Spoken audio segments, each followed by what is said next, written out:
Hello and welcome to Lost Love Chronicles. Dear listeners, before we get started, drop a quick hi in the comments and let us know where you're tuning in from. Also, if you have any suggestions for us to make the channel better, please let us know. Now let's start with the story. Calvin Whitaker didn't just walk through Harlem, he owned every block he stepped on.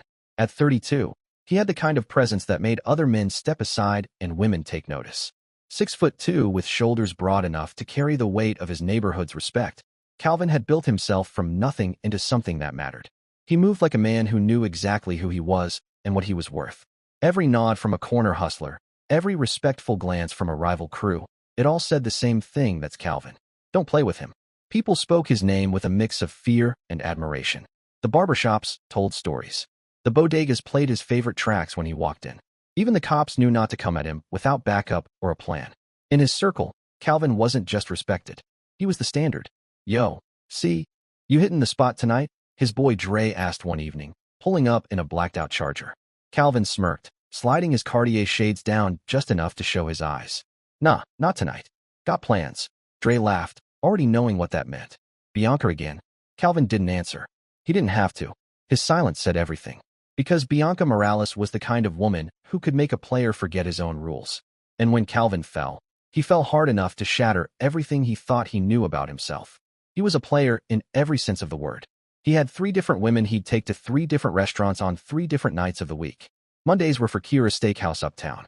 Wednesdays, he took Chanel to that trendy tapas place in Soho. Fridays were for Tia and late-night jazz in the Village. None of them overlapped. None of them got close. Calvin Whitaker kept things compartmentalized, clean, and controlled. He had a construction business, Whitaker Built and Company, that was legitimate enough to satisfy the IRS and profitable enough to afford him the lifestyle he wanted. He drove a matte black Range Rover, wore gold in a way that whispered wealth instead of shouting it, and vacationed in Tulum like clockwork. His crew respected him loyal to the core. His family? They loved him, prayed for him, bragged about him at every family function. His reputation? It always arrived 10 minutes before he did. Calvin Whitaker was untouchable, until the day he touched her. Bianca Morales was 30 years old and devastating in a way that should have come with a warning label. She wasn't just beautiful, she was strategically gorgeous. Every curve was calculated. Every smile was currency. And every man who thought he could handle her learned, fast, that Bianca Morales didn't get handled. Not by anybody. Calvin first saw her at Malcolm Barbershop on 125th Street.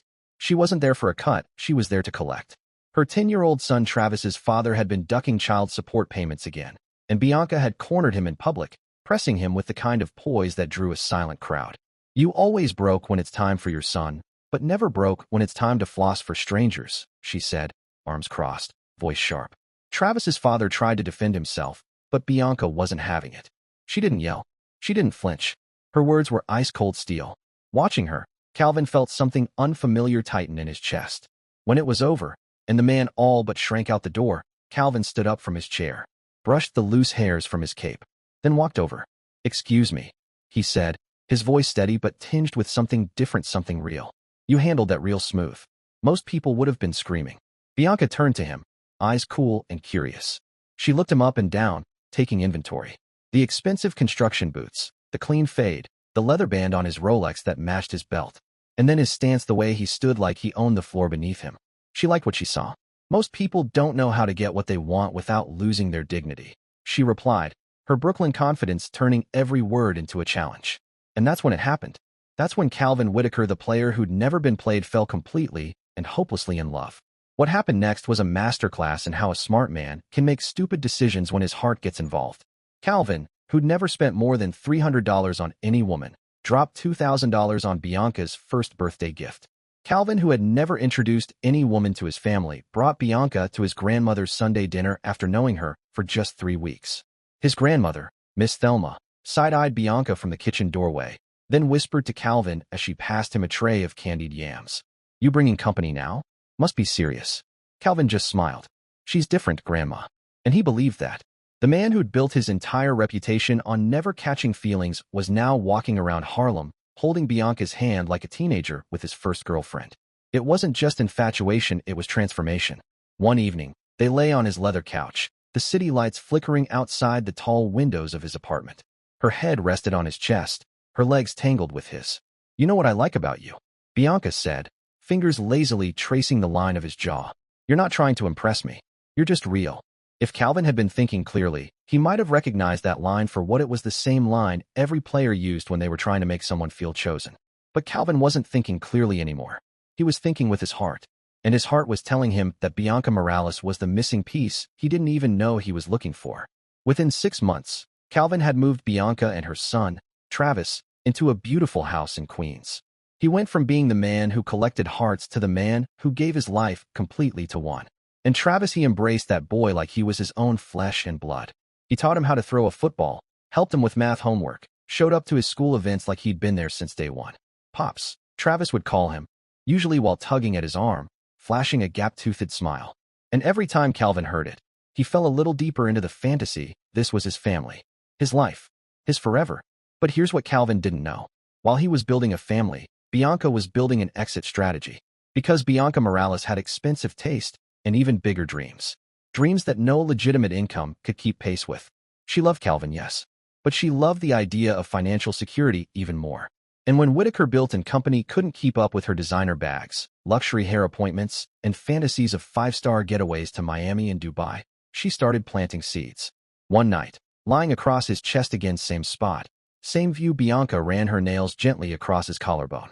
"Baby," she murmured, soft but deliberate, "you know I love you, right?" Calvin nodded. "Of course."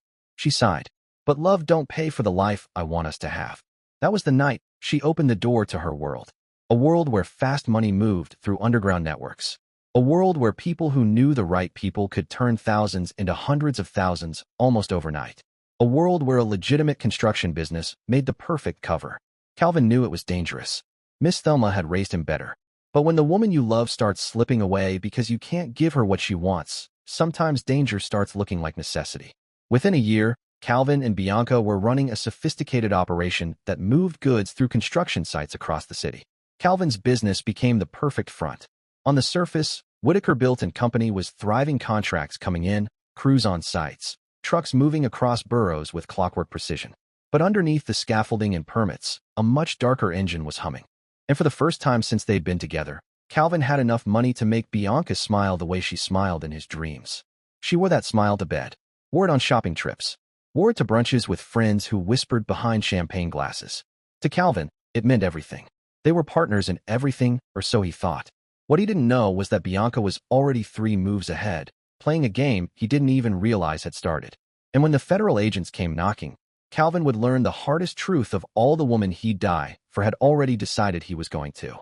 February 15th, 2017 started like any other day in Calvin's world.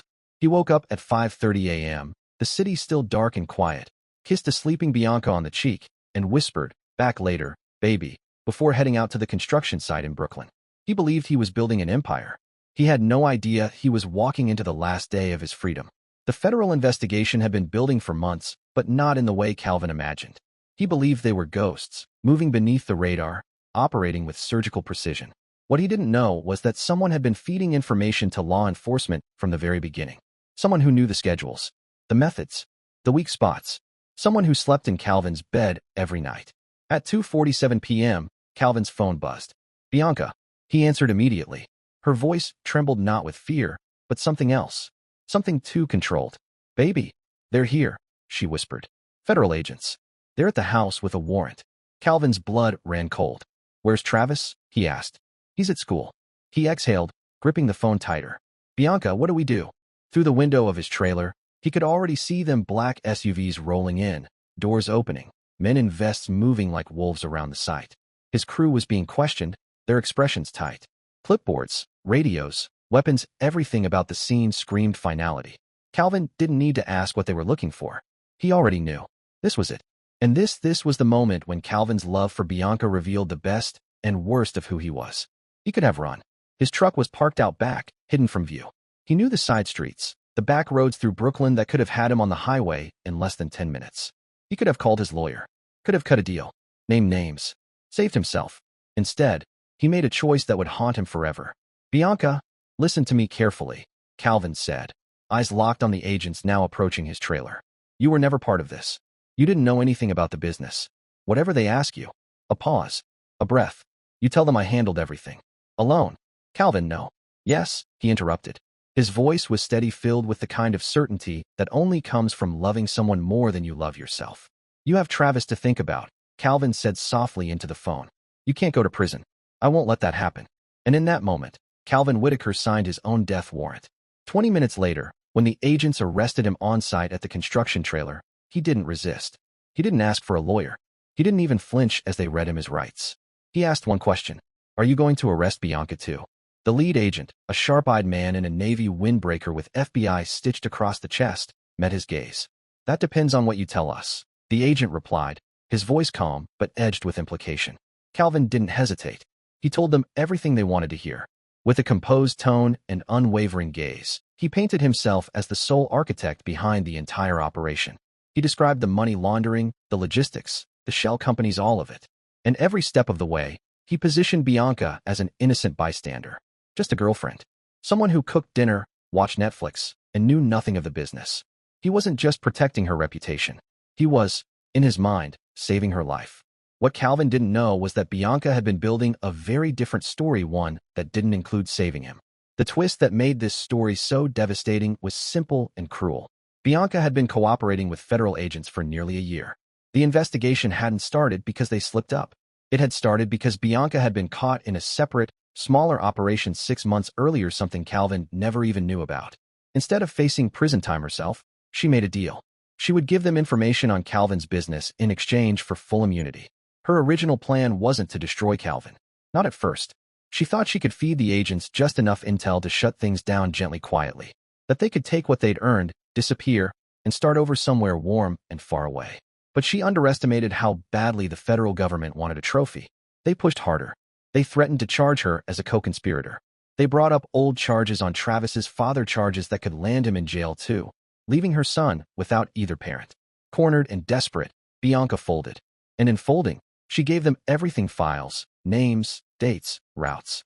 By the time Calvin was placed under arrest, she had handed over enough statements and documents to make the case airtight. Statements that cast him as the sole mastermind. Statements that made her look like a woman caught in love and ignorance. So when Calvin confessed, thinking he was shielding the woman he loved, what he didn't realize was his confession wasn't just unnecessary. It was the final nail in his own coffin. As the agents pulled his hands behind his back and snapped the cold steel of the cuffs into place, Calvin didn't fight. He didn't curse or yell or resist. He looked straight ahead, jaw tight, eyes unreadable, as they led him toward their car. Bianca stood in the doorway of their house, arms folded tightly across her chest, watching as the man she claimed to love was led away in handcuffs. Calvin's wrists were bound, but his eyes never left hers. "I'll wait for you, baby," she called out as they opened the back door of the unmarked federal vehicle. Her voice cracked just enough to sound sincere. "I'll take care of everything until you come home. I promise." Calvin nodded once, just barely, and ducked into the car. Even as the vehicle pulled away, even as the brick house they shared vanished from the rearview mirror, he clung to those words like a lifeline. He repeated them in his head like a prayer. He had no idea that Bianca had already begun sketching a new life, a life that no longer had a place for him. Calvin Whitaker, the player who had never been played, the man who walked through Harlem like a king, was about to spend 6 long years learning the hardest truth of all. The game he'd bet everything on had been rigged from the very start. And the woman he'd sacrificed everything to protect, she was about to show him that some betrayals don't just hurt. They transform you. Because love had made Calvin a fool. And prison was about to make him something much more dangerous. Sing Sing Correctional Facility became his world. Steel doors, concrete walls, cold stairs. It was meant to be a 6-year sentence. But when you're counting every tick of the clock, waiting to reclaim a life someone else is out there living for you, time doesn't crawl, it tortures. On his very first night, Calvin placed a collect call. The moment he heard her voice, a wave of relief swept over him. "Baby, I'm so sorry," Bianca whispered through the static. Her voice, trembling just enough, wrapped around him like a salve on a still bleeding wound. "This is all my fault." If only he knew how right she was. "Don't you dare blame yourself," Calvin said firmly, gripping the receiver tight. His voice echoed in the concrete booth, a low hum of conviction. "You didn't do anything wrong. I made my choices, and I'd make them again to protect you and Travis." For the first year, Bianca was everything he needed her to be. She showed up every other weekend, dressed in neutral tones, and wearing the same perfume he'd bought her the previous Christmas. She brought photos of Travis at soccer games, school functions, birthday parties, little slices of the life he was missing. She updated him on the house, the neighborhood, the dog. She made deposits into his commissary account like clockwork, always with a little note. I got you, baby. She wrote letters, long ones, filled with inside jokes, memories, and promises of the life they'd build again from scratch. And during one visit, separated by a thick sheet of plexiglass, she pressed her palm against the glass and looked him straight in the eye. I'm investing the money wisely, she said with conviction. When you come home, we're going to have everything we ever dreamed of. And more. Calvin looked at her, really looked, and saw his future in her reflection. He believed her. Because he had to. In prison, hope isn't just emotional survival. It's oxygen. It's the thread that holds you together when the walls start closing in. Hope is what keeps your back straight when the guards try to break your will. It's the line between rehabilitation and losing yourself entirely. But hope built on lies? That's like a house built on sand. Eventually, the foundation crumbles. By year 2, the rhythm of Bianca's loyalty began to falter. What had once been bi-weekly visits full of smiles and whispered dreams across glass dividers dwindled to monthly check-ins. Her letters, once thick with detailed updates about Travis's every triumph, affectionate reminders of their love, hopeful sketches of the life they'd rebuild, became shorter. Generic. Mechanical. The photos she brought grew older, and even the stories she shared about Travis began to sound pre-rehearsed, as though she were reading them off a script rather than living them. When Calvin questioned the changes, her answers were vague. I'm just busy with work, she said during a call, her voice thin, distracted. Travis has been having some problems at school, and I'm trying to keep everything together for when you come home. Calvin nodded silently in his cell, phone pressed tightly to his ear. He wanted to believe her. His cellmate, Ruben, a grizzled man with deep creases around his eyes and a voice like gravel, had been watching it all unfold. That night, Ruben sat on the edge of his bunk as Calvin silently read one of Bianca's latest letters, just 2 flat sentences scribbled on a blank sheet of paper. No, I miss you. No, can't wait until you're back. Just a brief update about a bill and a line about being tired. Young blood, Ruben said, his tone laced with the kind of quiet warning born of experience. When someone starts changing on you while you're locked up, it ain't because they're busy. It's because they're becoming someone else. Calvin didn't look up. He didn't want to hear it. He couldn't afford to hear it. But the signs kept stacking up. Phone calls that used to stretch to the full 15-minute limit started ending after 5. Questions about his release date were met with quick subject changes. And when Calvin asked if she'd visit for his birthday, her answer cracked something deep inside him. I can't make it this weekend, baby, she said, her voice laced with fake regret. I'm not feeling well. The flu or something.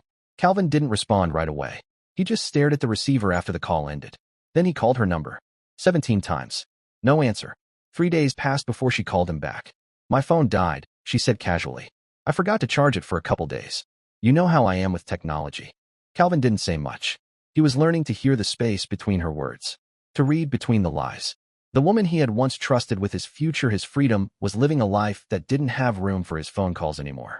By year 4, the truth was too loud to ignore. Bianca's visits stopped altogether.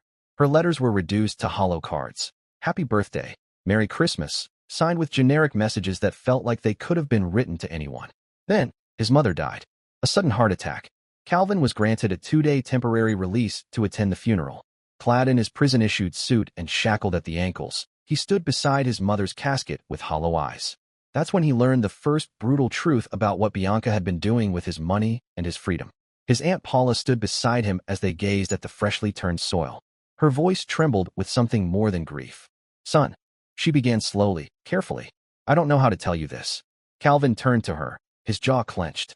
Tell me what? Paula looked away, her eyes brimming. Bianca sold the house. The words hit Calvin like a physical blow. Calvin's breath caught in his throat. What do you mean she sold the house? He asked, eyes wide, voice sharp. Aunt Paula sighed, her eyes filled with the kind of sorrow that comes from being the bearer of unbearable truths. She sold it 6 months ago, she said gently. Said it was too much for her to maintain alone. Her voice trailed off, hesitant now. Calvin's gaze sharpened. But what, Aunt Paula? Paula glanced away toward the rows of headstones. Her voice lowered. She's been seen around town, with different men, young men. And word on the street is, she's been gambling heavy. That new casino in Queens. People say she even got some kind of surgery. Changed her whole look. Calvin felt the ground lurch beneath him. His knees nearly gave out. The house wasn't just walls and floors, it was theirs. The future they had whispered about in bed, planned for in letters, protected in his heart. They were supposed to raise Travis there, grow old in those rooms. And Bianca had sold it like it meant nothing without even telling him. That night, still dressed in black from the funeral, Calvin stepped into his mother's quiet house and picked up the phone. He dialed Bianca's number with shaking hands. She answered on the third ring, her voice slow, soft, slurred like she'd had too much wine. "Calvin, baby, I'm so sorry about your mama. I wanted to be there, but I've been so sick lately." Calvin didn't bother with pleasantries. "Why didn't you tell me about the house?" he asked, voice tight. Silence. So long. He thought the call had dropped. Then finally, her voice came flat, tired, unconvincing. The house was too expensive to maintain. Calvin's grip tightened around the phone. "I did what I had to do to survive," she added weakly. His voice trembled. "Where's the money, Bianca? Where's the $2 million I left you?" Another pause. But this time, Calvin heard it: music, laughter, and the unmistakable sound of a man calling Bianca's name in the background. Playful. Familiar. "I invested it," she said quickly. "When you come home, we'll talk about everything." Calvin's voice dropped to a whisper. "Bianca, where are you right now?" "I'm at home." He closed his eyes. "That's a lie," he said, jaw clenched. "And we both know it." Her tone shifted, now defensive. "Calvin, don't start." But Calvin had already started. His voice rose, breaking under the weight of 4 years of swallowed pain. "I said that's a lie," he shouted. "You're not home because we don't have a home anymore. You sold our home, and you didn't even tell me." The fight spiraled from their accusations, denials, raised voices, silence. And then, the click of the line going dead. It would be the last real conversation they had for 2 years. Calvin returned to prison a changed man. The hope that had once carried him through endless nights behind bars had evaporated, leaving behind only a bitter clarity. The woman he had sacrificed his freedom to protect had been slowly, methodically, dismantling the very life he thought they'd shared. But the worst betrayal? That was still coming. And when Calvin finally learned the truth about what Bianca had really been doing with his sacrifice, the bottom would fall out all over again. By year 5, prison had taken nearly everything from Calvin: his freedom, his illusions, even his family. What it left behind was something raw and unrelenting, the truth. And Calvin was finally ready to face it. The first crack in the carefully constructed fantasy he had clung to came from the one person he never expected: Travis. Bianca's son, now 17, had begun secretly writing to Calvin months earlier. The letters were hidden inside packages sent by Calvin's cousin, Malcolm, tucked behind books or under labels. Travis's handwriting was unsure at first, but his words cut clean. "Mr. Calvin, I don't know if I should be saying this, but I think you deserve to know the truth about my mom." Calvin sat on the edge of his bunk, the letter shaking slightly in his hands. "She isn't the same person anymore. She's gone most nights. Sometimes she doesn't come home for days. My grandmother's been taking care of me, but she's getting older and I don't think she can do it much longer." Calvin's jaw clenched as he read, and then reread. "She got surgery last year. Something to make her body look different.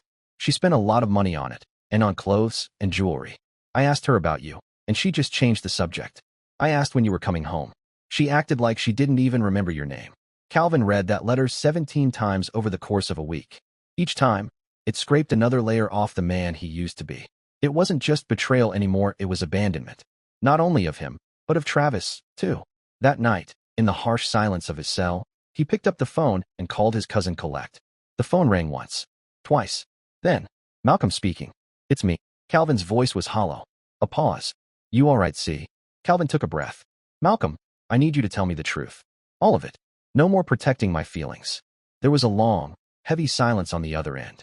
When Malcolm finally spoke, his voice was weary. "Cuz, I've been waiting 3 years for you to ask me that question." Calvin closed his eyes, bracing. "Then just tell me, man." Malcolm sighed again, the kind of sigh that sounded like it carried years. "Bianca, she changed. Not just a little. I'm talking full-on different person. Started partying, going out with these flashy dudes. Every time someone asked about you, she brushed it off like you were a bad memory."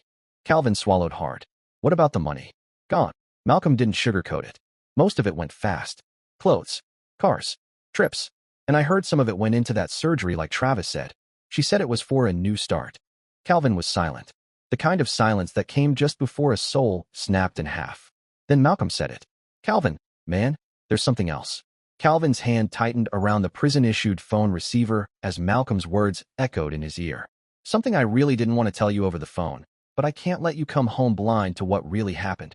Calvin's voice was quiet but firm. "Just tell me, Malcolm." There was no hesitation this time. "Bianca's been working with the feds. The whole time you were together. Not just when you got arrested, the whole damn time." The words didn't register at first. "What?" Your old caseworker let it slip. said something about your release and how Bianca's cooperation file had helped keep the pressure off. She's been feeding them information, not just on you, but on other people in the neighborhood too. People who trusted her. People who thought she was your girl. The receiver slipped from Calvin's hand. It hit the concrete wall with a hollow clatter, swinging on the cord. He stared at it, his mind spinning. Everything, his arrest, his plea deal, the years behind bars, all of it rooted in lies. Bianca hadn't just betrayed him after the arrest.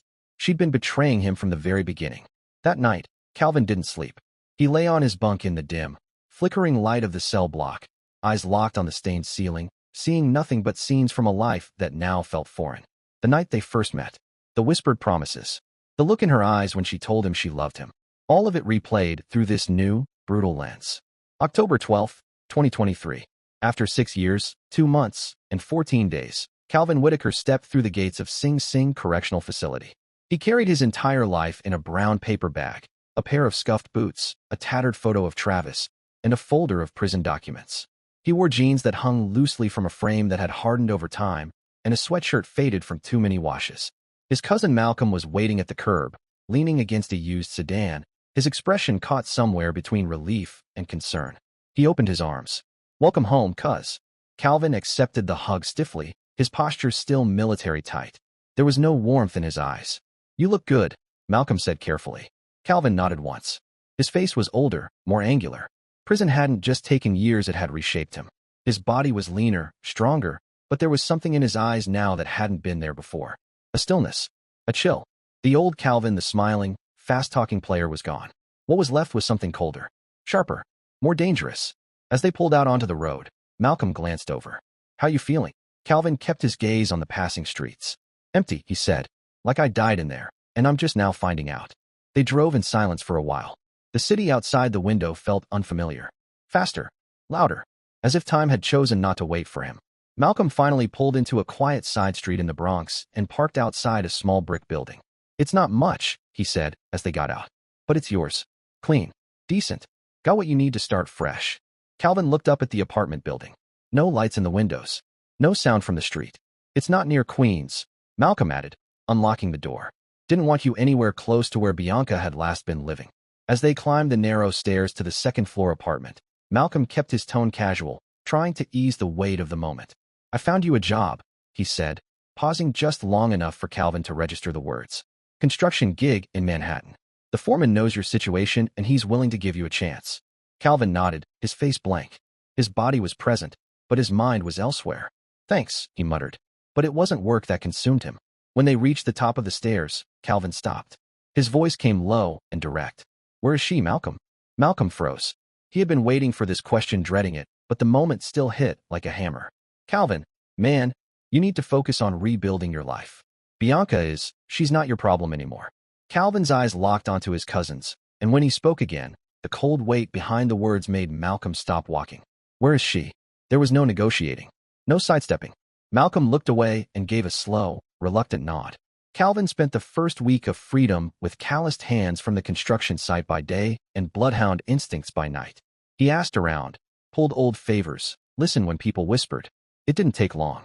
Bianca Whitaker's downfall had become neighborhood legend. Her name floated in barbershops like a curse, her story a cautionary tale passed down on front stoops and late-night corners. Everyone had a version. She'd gone through the $2 million in under 3 years. The Brazilian butt lift alone had cost $40,000. Then came the designer brands, the Cartier bracelets, and flashy Miami vacations with men barely old enough to rent a car. But nothing drained her faster than her addiction, the roulette tables in Atlantic City and the blackjack games in Queens. She used to hit Atlantic City 3-4 times a week, said Monica, the older Dominican woman at the corner store where Bianca had once bought scratch tickets. She stood behind the register, shaking her head, always talking about the next big win, like she was chasing a ghost. Never wanted to hear when we told her to stop. But all of that Bianca's self-destruction, the wasted money, the endless gambling paled in comparison to what Calvin learned next. Travis, Bianca's son, now a senior in high school, and by all accounts, he'd been raising himself for the past 2 years, working part-time to help his aging grandmother pay bills, keeping his grades up, already accepted into community college, all without his mother's help. Calvin finally tracked him down at his grandmother's modest 2-bedroom home in the Bronx. The porch light flickered overhead as he knocked. When the door opened, it was Travis standing there, taller now, lean, with his mother's eyes but none of her carelessness. His face was calm, composed. He stepped outside, closing the door behind him to speak privately. "Mr. Calvin," Travis said, his voice steady. "I want you to know that what happened to you, it wasn't right." Calvin didn't say anything. His throat was tight. Travis looked down, then back up again, holding his gaze. There was something aged behind those young eyes. "My mom, she's not well. She hasn't been well for a long time." Calvin's voice was calm, almost too calm. "Where is she now?" Travis's expression shifted, his jaw tightening as he looked away for a second. "She's been living in her car the past month," he said quietly. "Sometimes she parks outside the old house you used to share, just sits there for hours. I think she's finally realizing what she threw away." He looked back at Calvin, his voice barely audible. "But it's too late now." That night, Calvin found himself behind the wheel of Malcolm's borrowed Honda, parked down the street from the house he had once bought for Bianca. It didn't look the same. Someone had painted it a pale blue, added a modest flower garden in the front. But it still stood as the monument to everything he'd worked for and everything he'd lost. Across the street, under the sick yellow glow of a broken streetlight, sat a beat-up silver Toyota Camry. It sagged slightly on the left side, rust spotting the edges of the hood. Inside, a shadow barely moved in the driver's seat. Calvin sat there for 20 minutes, unmoving. Part of him wanted to turn the ignition and drive far away, never look back. Part of him wanted to rip open the car door and demand answers. But mostly, what he felt was rage. Cold, unblinking rage. It wasn't the firebrand kind that flared and burned out. It was something harder, more patient, more dangerous. Eventually, he stepped out into the quiet street and walked slowly toward the Camry. His footsteps echoed softly in the suburban silence. When he reached the window, he tapped once. The figure inside jumped like she'd been jolted with electricity. Slowly, the window rolled down. It was Bianca, but not the Bianca he remembered. 6 years had ravaged her. The expensive surgeries she'd once boasted about now seemed ill-fitting on a face that had aged faster than her years. Her once flawless hair was tied into a loose, greasy ponytail. The vibrant woman who used to light up a room now looked tired, gaunt-faced. Her eyes were red and swollen. "Calvin," she whispered, staring at him like he was a ghost. He didn't blink. "Bianca." They stared at each other, 6 years of betrayal, silence, and memory hanging in the space between them. She opened her mouth, hesitated, then tried to smile through the pain. "You look, different," Calvin finished for her, voice flat. "Yeah," he added. "Prison will do that to you." There was a long silence. "Can we talk?" she asked, her voice trembling with something that might have been sincerity or fear. Calvin opened the passenger door and climbed in. The smell hit him instantly: fast food wrappers, stale body spray, and something older, more desperate. In the back seat, garbage bags were crammed full, overstuffed and misshapen, her entire life, packed into plastic. Bianca glanced at the bags with a broken smile. "This is what's left," she said. "This car and those bags." Calvin's eyes stayed fixed ahead. "What happened to the money, Bianca?" She laughed, then not joyfully, not even cruelly. Just bitter, cracked laughter that came from the hollowed-out center of who she used to be. "I spent it," she said, her voice low, "trying to become someone I thought I wanted to be." And then, finally, Bianca confessed everything. Calvin sat in the passenger seat of Bianca's car, the silence between them thick with years of pain and unspoken truth. She stared out the windshield, blinking fast, before finally speaking in a trembling voice. "The gambling, the men, the surgeries that left me feeling fake inside." Bianca's voice cracked. "I destroyed the best thing that ever happened to me." Tears spilled down her cheeks as she looked at him. "I took your love for granted." Calvin stared ahead, jaw clenched, voice low. "But you can't come back to it." Bianca turned to him, desperation in her eyes, her voice low. "Do you think we could start over? I'm different now." Calvin's laugh came sharp and cold, void of warmth. "Start over," he repeated. "With the woman who sold our house, who worked with the feds, who destroyed my life." Bianca sobbed. "I made mistakes." His voice exploded, finally unchained after 6 long years. "You made choices," Calvin shouted. "Every damn day for 6 years, you chose to betray everything I sacrificed for. I went to prison for you. I gave up my freedom, my family. My mother died, and you didn't even come to her funeral." His hand moved suddenly. From under his jacket, he pulled out a gun. His whole body trembled as tears poured down his face. "Calvin," Bianca gasped, her hand reaching for the door handle. "No, wait." In an instant, the confined space turned into chaos. Bianca lunged. They struggled, the tight quarters making everything frantic and desperate. And then, bang! Bianca slumped forward, her body going limp. Blood bloomed across her shirt, soaking into the fabric. Calvin sat still, shaking, the the gun slipping from his grip onto the floor.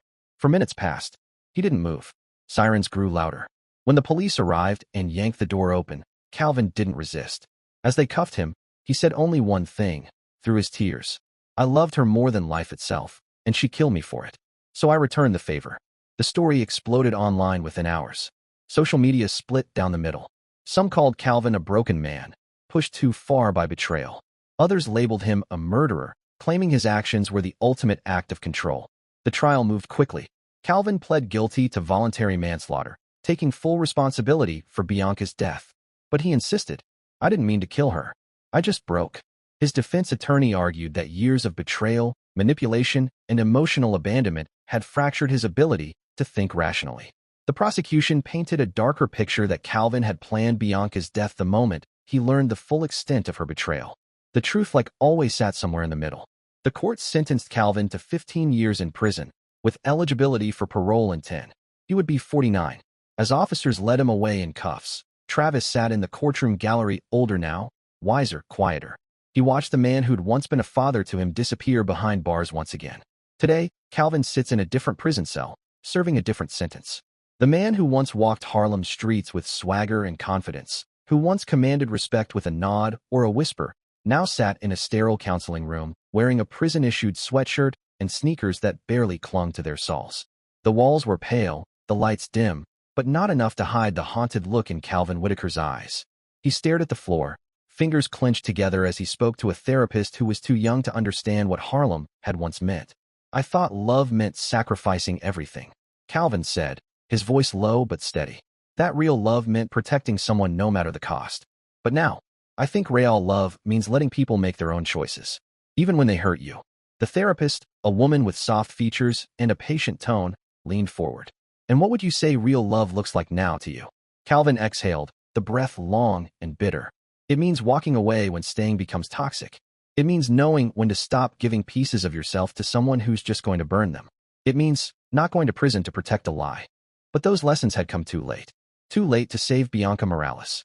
Too late to stop the spiral that turned love into rage and trust into blood. Now, Calvin sat through anger management classes, victim advocacy workshops, and endless psychological evaluations. Not because he was trying to shorten his sentence, he'd already accepted what lay ahead, but because understanding the wreckage helped him carry its weight. Outside the prison, Bianca's name became shorthand for downfall. Inside, Calvin's story turned into something else, a study in contradiction. A case file filled with love letters, court transcripts, and mugshots. His story forced uncomfortable questions. Was Calvin a man broken by betrayal, or a possessive lover who couldn't let go? Was Bianca a manipulative survivor, or a woman who cracked under pressure? The truth refused to take sides. In many ways, they were both victims, and both perpetrators, of a love story built on weak foundations and maintained by silence, denial, and desperate hope. Calvin was a player who got played by the only game he never learned how to win, the game of the heart. And so there it is, Calvin and Bianca's story. A love story that unraveled into a cautionary tale. About loving too hard. About trusting too blindly. About sacrificing everything for someone who was never willing to do the same. And somewhere, someone watching may recognize a piece of their own life. Because there are people who will see themselves in this story.